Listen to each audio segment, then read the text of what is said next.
Hello, Christian Ethics class, and welcome to this next lecture in our class. And in this lecture, I'm going to be talking about universal, subversive, and ecclesial ethics. I'll be introducing these categories briefly, and then in this lecture, we'll spend some time talking about universal ethics.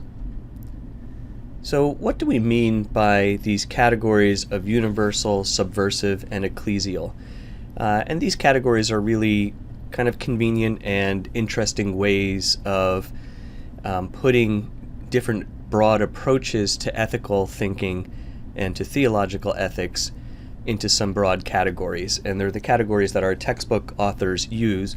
I like our textbook for using these categories, although I do think they are a bit artificial. There are people who you might put in the universal camp who have subversive elements and ecclesial elements, and vice versa, right? All of these different sort of buckets or ways of thinking certainly can overlap, but just as a framework, as a heuristic, a way of putting it together, I think it's somewhat helpful for us.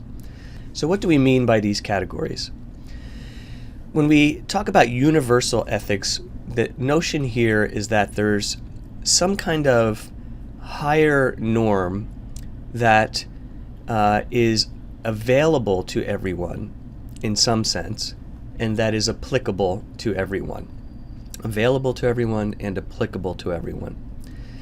And what we mean by that, by being available, is that all human beings who are sort of functioning properly, who are functioning rationally, or perhaps whose intuitions are working properly, are able to discern the sources and are able to discern at least the basic principles of ethical reasoning and of what is required of them to live a good life. And further, that those requirements, at least at some level, at least at some higher level, are going to be applicable to everyone. And at least some of those requirements are going to transcend culture, are going to transcend time and other kinds of differences like that. The category of subversive ethics is going to be an ethical approach that kind of methodologically and philosophically is, maybe we can even say ideologically, is going to be committed to thinking about ethical issues first through the lens of people who have historically been marginalized. So we might say that the perspective of women, or we might say the perspective of racial minorities, or we might say the perspective of the poor, the perspective of the working class.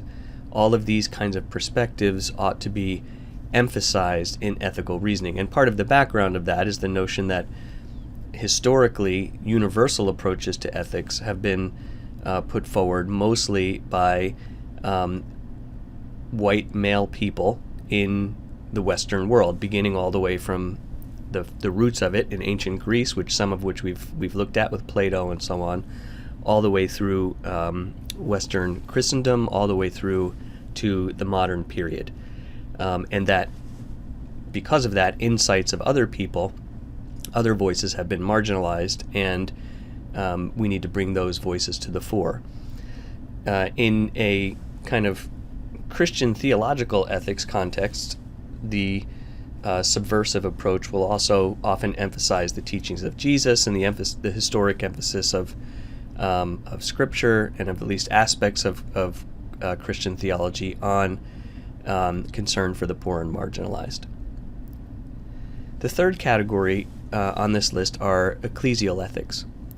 And by ecclesial ethics, our textbook authors mean to suggest that there are some ethicists working and writing today, some Christian theologians and thinkers working and writing today, who are going to say that the real focus of Christian theological ethics isn't so much how the world ought to live, isn't so much how, say, a nation state should be structured, as it is about how Christians within the church ought to live and relate to the world. So the locus of ethical thinking is the revelation of God in Christ in and to and through the church.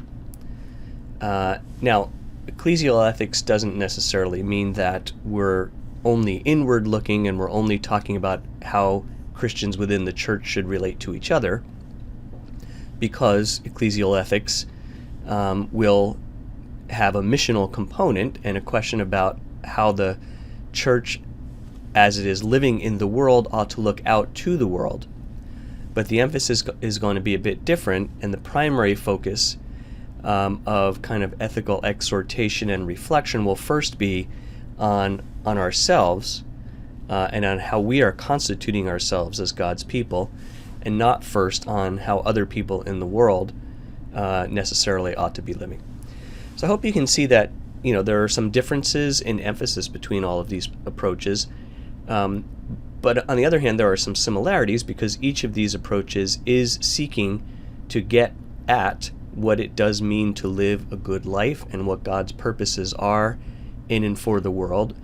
And all of these approaches are trying to gather together their different nodes of the web of theological ethics that we looked at last week, these questions about nature and grace and law and discipleship and church and eschaton, right? All of these kinds of things are all implicated in each one of these approaches. And as I said, there are thinkers who overlap between them. I think, my comments here from my own perspective, hope you're getting a little bit of a sense, and you'll probably see it throughout the semester. I think each of these perspectives has merits. I think a well thought through Christian theological ethic probably draws on each of these approaches in various ways. So what we're going to focus on for this week is primarily this category of universal ethics, and then next week we are going to focus on the categories of subversive and ecclesial ethics. So I want to break down, I mentioned already this general notion of this category of universal ethics, that there is some aspect of thinking through what it means to live a good life that is accessible, at least in principle, to everyone who is sort of functioning properly, and that is, at least at some level, applicable to everyone, regardless of time and culture and circumstances.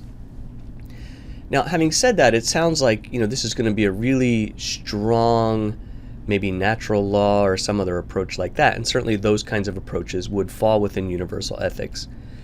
But before we do that, I want to break down, actually, I think, two broad categories of ways of thinking about universal ethics. And you might be surprised to learn that really a lot of analytic philosophical ethics today that is not specifically Christian in any sense, and that would reject a category of natural law, is really a form of universal ethic. And in the textbook and in some of the lecture materials that I put online from external sources that talk about figures like Immanuel Kant and so on, those figures, Kant is putting forward a universal ethic. Now, Kant's universal ethic eventually is going to lead to the kind of analytic philosophical ethics that we might have today that really don't require or refer to God at all, and that might even reject a concept of natural law. But they still are universal ethic, because the idea is there is a deontological rule that applies to everyone. Now, I think a way of thinking about this is to step back for a second from the category of ethics into the category of metaphysics. Now, I know these are sort of big philosophical terms. We have talked about them already throughout the semester, and I do think they're really important for how we think through these things. And what do I mean by that, by metaphysics, right? Metaphysics is just literally kind of the science of being, of what is above. So the notion is what is existence, right? What actually exists? we might say that's metaphysics. And two broad ways of thinking about that are realism and non-realism. So what do we mean by these terms? By realism, we mean that there is a world that is given to us and that has some kind of actual existence independent of us as human beings and as the human mind. Now, if you haven't really studied philosophy and really thought much about these things before, that might seem kind of obvious to you. Of course there's a world independent of me. There are things happening whether I know that they're happening or not, and if I cease to exist, those things would continue to happen. And frankly, that would be my perspective. I am a philosophical realist and a theological realist, and I think because of the Christian doctrine of creation, realism is a posture that we ought to really seriously consider, but it isn't necessarily self-evident. Another one of the figures that the textbook mentions and that I gave you a video on is Descartes.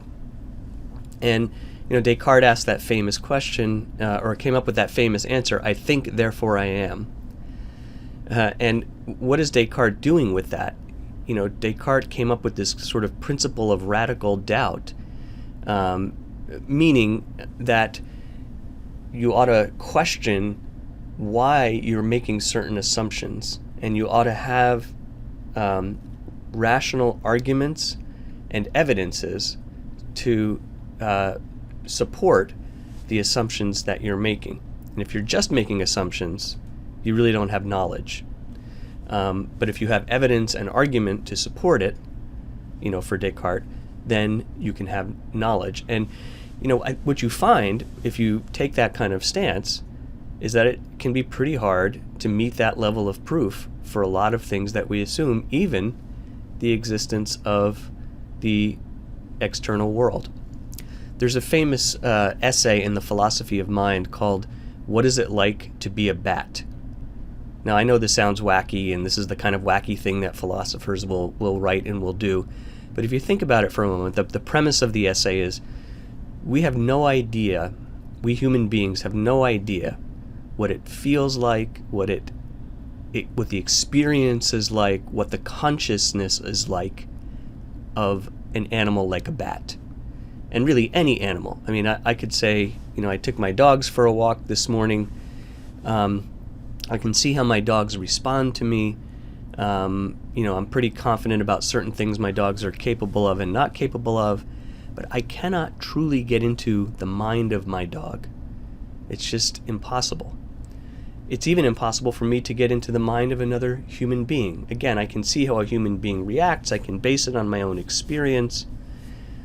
But the point is, and the point for that piece of the Philosophy of Mind and the point for Descartes, we can't get out of our own subjectivity.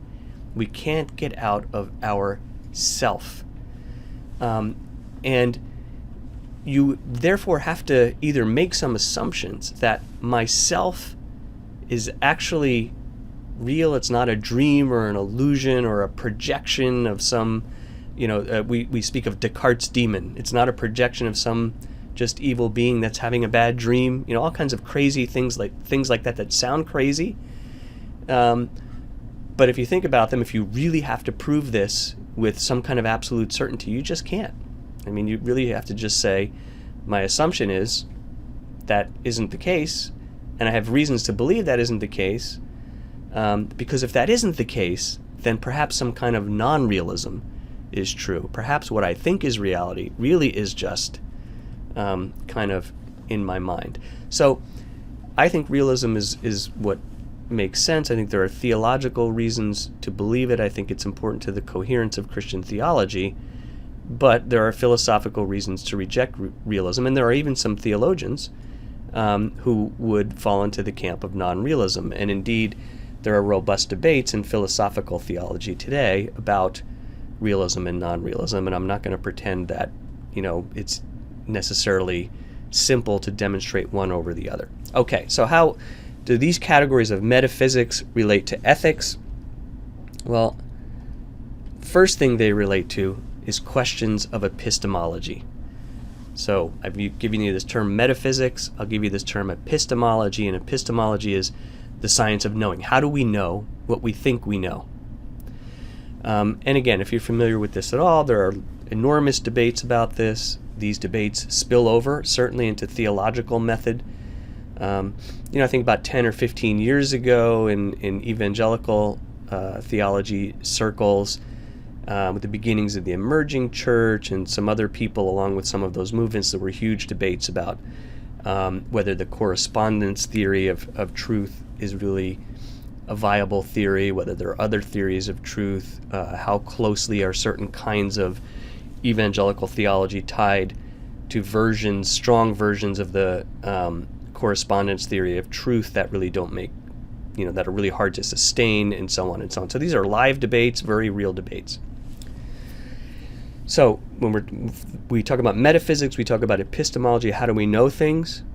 And when we've kind of worked through some of those questions, then we can ask, well, then how do we know what it means to live a good life, right? So I think the proper order of things, the proper way of thinking through things is this. Metaphysics, what is? Epistemology, how do we know what is? And then how do we apply that to how we ought to live? Okay, so, and the text mentions some of these things. And broadly speaking, a realist approach leads to some kind of correspondence view of truth. Now, a correspondence theory or view of truth can be a very basic and simple statement that what is true are statements that actually correspond to what is, right? So if I say, I'm looking out my window in my office at the law school right now as I'm narrating this lecture, and it's drizzling, it's raining, and if I say it is raining outside my window, that is a true statement if in fact that corresponds to the state of affairs outside my window. It is an untrue statement if in fact it's sunny outside and not raining. That's a very basic way of thinking about a correspondence view of truth. Non-realist approaches tend toward more of a coherence view of truth. So the notion here is that, I can make a statement like it is raining outside my window, and that statement might have a certain kind of meaning to it, but it can have all sorts of different sorts of shades of meaning. You can ask, well, when you say raining, can you be, how specific can you be about that? And it's also a statement of, for me, what I'm experiencing looking out my window. So for a coherence view, the idea is, well, how well we can kind of spend forever getting into how closely a human statement actually corresponds to some presumed real state of affairs, and we may never get to the end of that. And perhaps it's not even possible for human beings to get to the end of that. So really the best we can do is say, well, what you're saying, take a whole bunch of other assumptions about your ability to perceive what's going on outside your window, about the accuracy of those perceptions, about the use of language and terms like drizzle or rain and the shades of meaning, and so on. And it hangs together effectively, right? There are not huge gaps in how all of that hangs together. Whereas if I said, there is a space alien right now projecting on a huge screen out my window rain, but it really is not raining. It's just a projection by a space alien. Now, that obviously sounds crazy. It would be a crazy thing to say, because, in large part, it doesn't cohere with a lot of other stuff we know. We've never experienced space aliens before. They may not even exist. I came in, to work this morning. I drove my car. The rain fell on my head. You might be somewhere in the, southern New York, northern New Jersey kind of area, and you've experienced rain too. You can turn on the news, all these different things. It just doesn't fit together with everything else. That's broadly a coherence view. Now, as you can see again, right, I'm kind of giving you these buckets. I'm separating these things out. there are lots of ways to think all this through. Correspondence doesn't, do away with coherence as a valid notion, and coherence doesn't necessarily do away with correspondence, right? Realism doesn't necessarily mean a really naive kind of realism. It could include various shades of understanding, and it could very well recognize the vagaries of human language. I say it's raining outside my window right now. If I were a meteorologist, right, I might describe that in more scientific terms, and I could just talk about a percentage of humidity and a level of precipitation, right, and so we could get more and more and more specific. So I want you to see that these are useful ways of thinking. There are varieties of shades. It's not that you necessarily have to, firmly fight one against the other, although I do think ultimately you have to think through broadly what your positions are. Okay, how does this all relate then to ethical positions? Broadly speaking, a realist approach is going to lend itself to a couple of big categories of if you're approaching it from the perspective of universal ethics, of universal ethical thought. One is naturalism, and by naturalism, don't necessarily mean here a metaphysical naturalism. You could be a metaphysical theist, a Christian, or some other perspective that believes in a God that doesn't believe nature is all there is. But the idea here is that from the way things are, from how they're given to us, we can begin at least to discern some principles about how we ought to live, at least some high-level principles. And this is, a natural law kind of approach. So we can see that human beings simply are sociable creatures. We need to relate to each other, or we wither and die, literally. And given that we need to relate to each other, there's ways of relating to each other that help us flourish and experience, experience subjective things like joy, but also enable us to, build things and create culture and perpetuate the species and so on, right? And those suggest that there are some productive ways, what we would say good ways of living, right? Another way of thinking about it is intuitionism.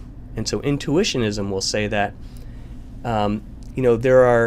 it might not be easy or even possible to simply look at the world as it is given to us and to discern specific ethical principles from that. But we are constituted in such a way that we have an innate sense of ways of living that are better and worse, that are right and wrong. So it's something that comes a little more, naturalism means it comes a little more from outside observing. Intuitionism comes a little bit more from inside, based on how we're constructed. Now again, these aren't necessarily opposed to each other. They're broad approaches and perspectives. You might lean more toward one or the other, but there are plenty of ways in which you sort of can combine or relate these to each other. All right, non-realism. We might have two different broad categories. So one might be emotivism. And the idea behind emotivism, and some of this, flows out of some of the ideas of Immanuel Kant. Now Kant, I don't want to pigeonhole Kant. Kant's a very complex figure, but the influence, the legacy of Kant is really important and hard to overstate, right? So, but one of the things Kant did was to try to say, there are certain things we can know, and there are other categories of things that really are matters of emotion that aren't real. So it's different from intuitionism, because it's not like, Augustine would say we have intuitions from God, and those come from something real. And Kant's going to say, well, we have emotions and feelings, and those feelings have a certain kind of validity to them, but they're not necessarily tied to any kind of higher metaphysical reality. That's that's one way to look at it. We might say, very broadly speaking, risking a grave generalization, but probably fair. In our North American popular culture, at least, this is probably a pretty significant sort of approach, right? What you feel is right or wrong is something you need to honor for you, but it can't have any purchase for anybody else. That obviously is a non-realist account, and it doesn't necessarily lead to any kind of general principles that we can all live by unless we have some kind of agreement about what those might be. Another way to think about non-realism is logical positivism. So logical positivism was kind of a philosophical movement that really has lost a lot of its steam certainly in the academic philosophy literature. Probably by the 1960s or so, it was evident that logical positivism as a academic project really hadn't succeeded. But it remains really influential in our popular culture, I think, particularly in what we might call scientism. And by scientism, I mean the notion that scientific knowledge is the only kind of knowledge that counts. Now, I'm teaching a class next semester at ATS on theology and science. I think theology needs to interact fruitfully with mainstream natural sciences. I don't believe in the idea that there's a war between theology and mainstream science. There are, however, unfortunately in our popular culture, many voices within the scientific professional establishment, and also popular writers like, say, Richard Dawkins, who promote the idea that really all of this other kind of religion, emotion, all of these other things might be nice for some people, but they can't get at real truth. The only way to get at real truth, any kind of real truth, is through scientific work. And this flows directly from the idea of logical positivism, which says that the only thing human beings can really do is make logical, propositional statements that can be proven and demonstrated through formal principles of logic. That's the only kind of knowledge that really counts. Now, you might be surprised to have this under the bucket of non-realism. You might think, well, yeah, but scientists think they're describing the real world. I think that's largely true. I think most working scientists, and I think even people like Richard Dawkins, think that what they're talking about is the real world. I think they're actually just fundamentally confused about their epistemology, because the epistemology, the way of arguing and claiming what is actually true that they adopt, is actually logical positivism, which is not consistent with realism. Because the logical positivists said, we give up on metaphysics. We give up on trying to understand what is actually true, whether there is higher truth. We give up on that. As a pragmatic matter, all we can do is make logical statements. Logic may be a metaphysical reality, or it may not. We're just going to set that aside, and we're not even going to try to get at that. So it is fundamentally a non-realist approach. Now, again, if you look at both of these kinds of approaches, we're not necessarily going to dismiss them out of hand, even if we adopt a kind of metaphysical realism. Certainly, if you were taking any kind of natural law type approach, you're going to employ the tools of logic, right? Of course. If you're taking an intuitionist kind of approach, you're going to think carefully and look carefully at human emotion. But you're going to have a somewhat different view about how that all relates to ultimate things. Okay, so now let's just shift gears a little bit, and let's talk about some particular forms and applications of categories of universal ethics. And what I'm going to do here is I'm using some graphics that were created by a colleague of mine at Seton Hall Law School, Brian Shepard. Every summer, Brian teaches an Introduction to Justice session for our incoming law students.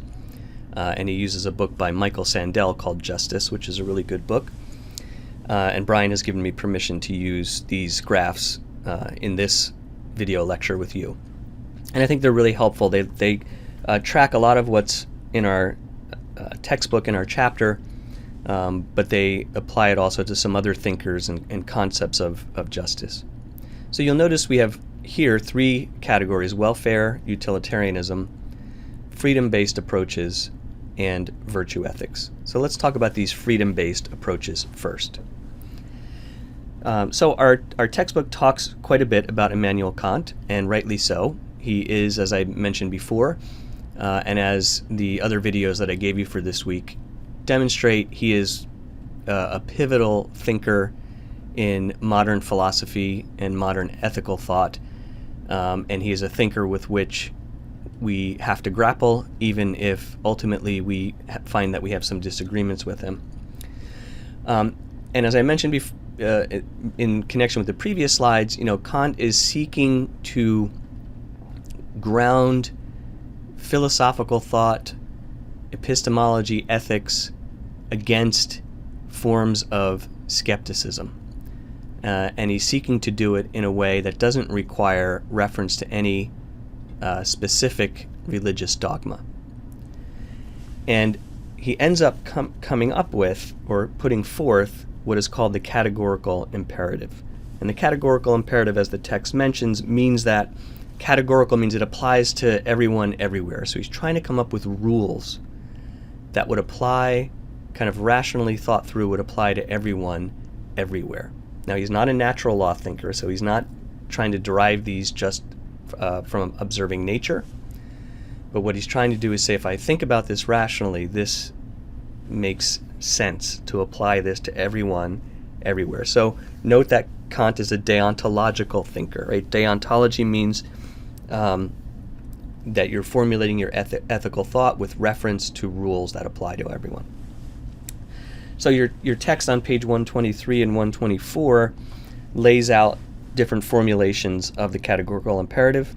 So act only according to that maxim whereby you can at the same time will that it should become a universal law. Or act in such a way that you treat humanity, whether in your own person or in the person of any other, always at the same time as an end and never simply as a means. And all rational beings must so act as if they were through their maxims always legislating members in the universal kingdom of ends. So what is Kant getting at that? He's saying, if we're going to have a system of ethics that rationally makes sense, then we all ought to be putting forward acting in such ways that our actions would apply to everyone. They're kind of like rules that could apply to everybody. There are no rules that just apply to me. And every individual human being is his or her own means, not just an end to satisfy myself. Now, those all sound like very good principles, and I think they are very good principles in general. And as the text notes, they of course sound very much like parts of the Golden Rule that we find Jesus putting forth in the Gospels. Now, the issue that we might have, of course, is Kant is not grounding this in any kind of concept of God as a divine legislator, and he's not grounding it in any kind of concept of creation as having an order or something like that. And there are big questions about whether it really holds up rationally, whether it doesn't, in fact, beg some questions about realism and non-realism and so on. So that's one really broad, important approach. Another really broad, important approach under freedom-based approaches is we can put libertarianism. Now you see a lot of libertarian-type arguments in our contemporary American political debates. The Republican Party is not the Libertarian Party, but sometimes you'll hear arguments that sound very libertarian, especially from the more economically conservative ends of that party, and also from parts of the party that are interested in things like gun rights and things like that. Now, there are parts of Republican politics that shy away from libertarianism, and you'll hear the actual libertarian candidates say things like we ought to legalize drugs. Most Republican candidates won't quite say that for a variety of reasons. But the notion here is that the proper end of ethics is to maximize to the extent possible each individual person's autonomy. Right? It's an autonomy. We say in this slide here, a freedom-based approach. We might better say an autonomy-based approach. Now, it kind of recognizes that no one can have perfect autonomy because, I might feel like killing somebody, but I probably ought not generally to be free to do that because then I'm taking away someone else's autonomy, right? So the idea is, how do we balance out the best we can individual autonomy? So that's another approach. We also mention here John Rawls, and Rawls is really, really influential in contemporary philosophical ethics and jurisprudence. And Rawls's idea is really in many ways derived from Kant's. And what Rawls says is that we ought to make policy and law as if we were behind what he calls a veil of ignorance. And what he means by that is, I don't know the characteristics, the qualities of other people in society. I don't know whether they're more capable than me or less capable than me. I don't know whether they're better off than me or worse off than me. And given that, I can create a rule that would take all of that into account.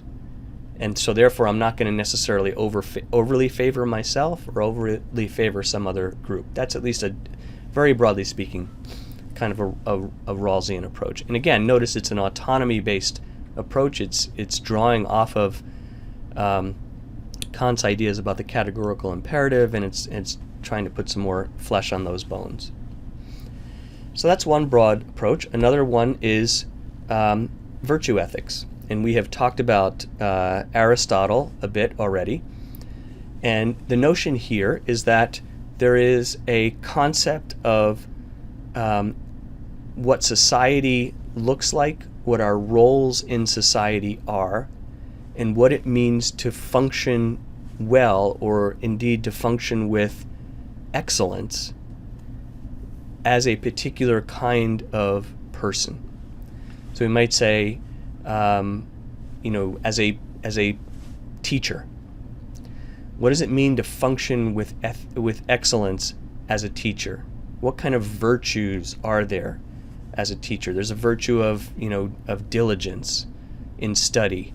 There's a virtue of concern and care for the student's welfare and for what the student is learning. There's a virtue of love of ideas and of communicating ideas. These kinds of characteristics of the person go into what makes a good teacher, let's say. And we can come up with all different sorts of roles or places in society. Now, virtue ethics doesn't necessarily in itself define what roles there ought to be, what the higher level of sort of the good society itself looks like. For Aristotle, that's left to metaphysics.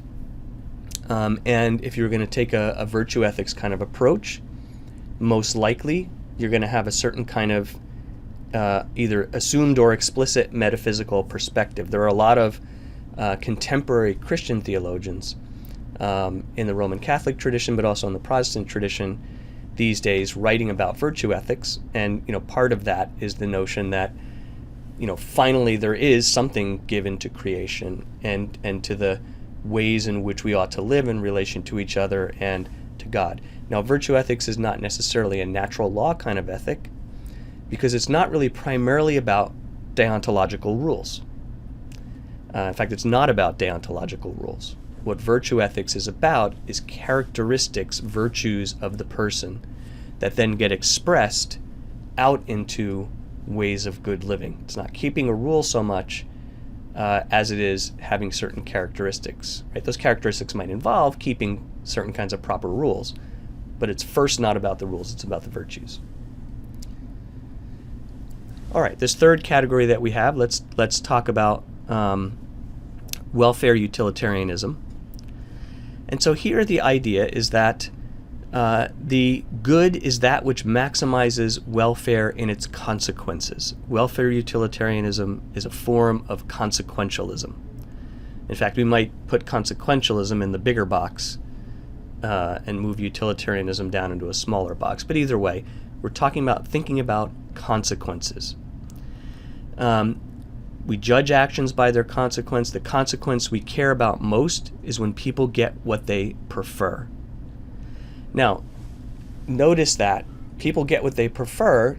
It doesn't mean that we're necessarily judging the merits of those preferences. And in fact, a really, consistent form of welfare utilitarianism would say we don't ask about the normative values of preferences. We simply ask that whether preferences are being satisfied. And as this last box here notes, the most consistent version says all preferences are valued equally. We don't say one person's preference. If I prefer candy and you prefer reading Aristotle, right? We don't say that you're a better person because you like Aristotle and I'm a worse person because I like candy. Those are just preferences. And we have a market that will sort of work out when candy gets supplied and when books on Aristotle get supplied and how much they cost and so on. So a very important approach in a lot of contemporary legal and political thought. It is in many ways, I think, the assumed basis for a lot of our North American and even European ways of thinking about law and regulation. Yeah, how do we decide what, whether we should have a tax on gasoline? Well, people want to drive. It does hurt the environment. That imposes some costs on some other people. But we have benefits of driving because people have to get to work and, see their families and so on. Maybe we want to allow driving, but we want to put some limits on it. So we'll have a certain amount of tax on the gasoline. Things like that. Perfectly reasonable way to think through problems like that derive from this kind of thinking. Now the question will be whether this can serve in itself as a fundamental ethical principle. And we can talk about that and hash some of that out in class. There are some, I think pretty significant criticisms of this because you get into questions about, well, what if someone, has, or some group of people has a really strong preference that involves destroying the autonomy of others, like genocide. And the sort of who says problem, right? Who says that maximizing the welfare or the preferences of the most people is good? I mean, how do we define that as good? So we can ask all those kinds of things. It is a really important stream of thought. All right, in this final slide, we're going to just add two other pieces to this overall heuristic, and that is what Professor Shepard has called relativism and command theory. So relativism, pure thoroughgoing relativism, would say there is really no metaphysical content at all, or no meaningful content at all to the concepts of good and evil.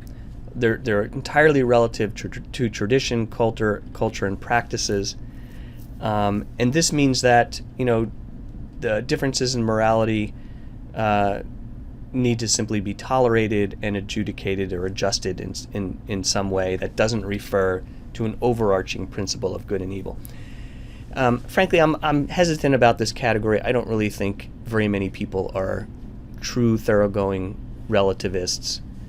I think if you look at each of the categories that we've mentioned, there are elements of relativism within each of them. Now, maybe it's wrongly said, not relativism as an ism, as an overarching ism, right? But of course, each of these approaches, and any approach we might take, is going to have to recognize that there are differences in time and in culture and in practices, and is going to have to deal with those. Now, it might at some point say that, one expression of difference is less valid than another, or maybe one expression of difference is simply invalid, right?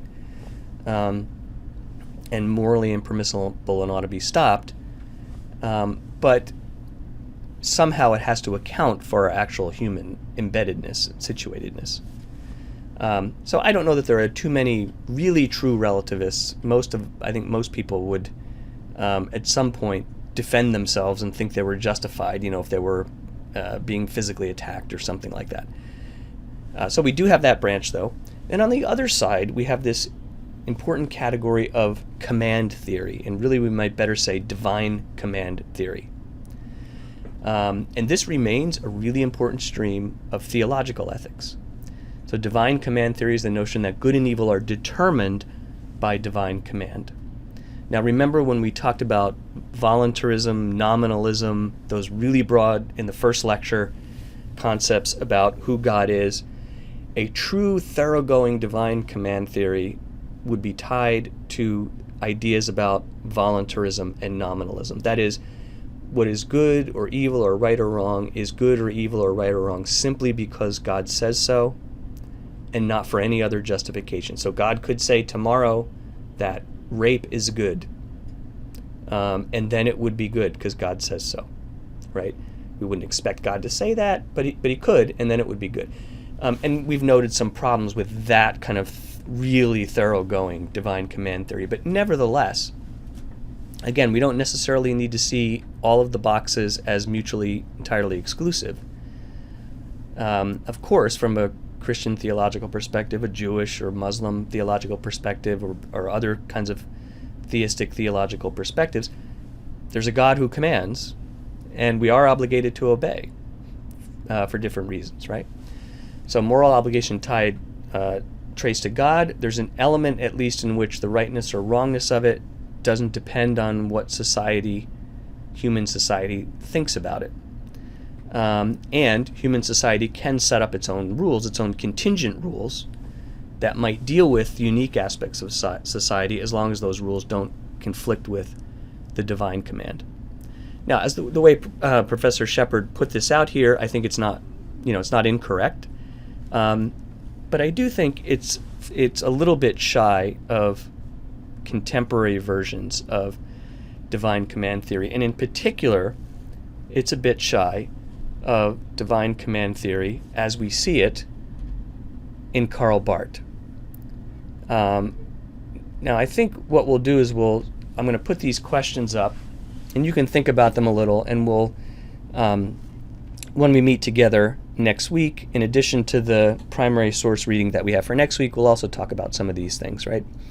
But, Barth is a divine command theorist, but Barth's notion of the divine command is not that there is this sort of fixed decree from eternity that then finds expression in Scripture, and it's an unchanging bit of legislation that doesn't respond at all to the changes in human society and culture and time. Barth's notion of revelation is a very dynamic notion. So the divine command is sort of always happening, and we're always hearing it in a fresh way. So in fact, in some ways of understanding Barth's ethics and Barth's view of divine command, it could be that, in the past, people legitimately thought they were hearing God give them a command for one thing, and in the present, we hear something else, because the command itself is dynamic. So I want you to think about that. I want you to think about how Barth defines the good in relation to the divine command, how Barth's concept of the command relates to and changes ideas about intuitionism or emotivism. And think about this, and I think it's actually a contested question that I don't think anyone really has an answer to. Is Barth a realist or a non-realist? It's actually a very interesting question if you study Barth.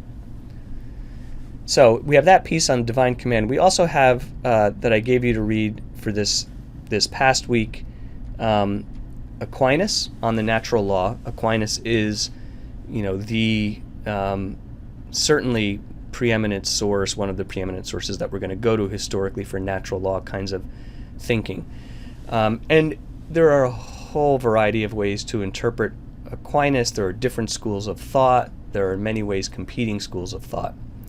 And I want you to think about this. What is Aquinas saying about being and metaphysics in relation to the natural law? I think, and I'll reveal some of my cards here. I fall into a school of thought about Aquinas that Aquinas is first talking about metaphysics, that he's not talking about reason apart from God, and that he's not sort of trying to give proofs of God or of natural law apart from already having some theological presuppositions and beliefs about being and God. That's what I think, but what do you think from what you've seen? What he says about being? What does Aquinas say is our natural inclination? What does Aquinas mean by nature? It's an interesting thought, and how does that relate to the category of grace? Does Aquinas think the natural law can change, but how does Aquinas' view of the natural law as something stable relate to the differences in legal commands in particular societies and times? And this is very important in reading Aquinas, how does Aquinas define the question? The way Aquinas' writing and thinking proceed is in setting forth for us questions and then providing responses and objections to those responses. So you have to kind of think carefully about how is he actually framing the question. How you frame the question is going to very much impact how you frame the response, and then how does he frame the objections and the responses to those objections. So in addition to, obviously we didn't meet in person this past week because I had an event at the law school. We would have talked about these things in person this past week. We will add them to the stuff that we're going to talk about in person for the coming week. So this will end the lecture for this past week, and then I will also give you another lecture for the coming week. And this ends this lecture.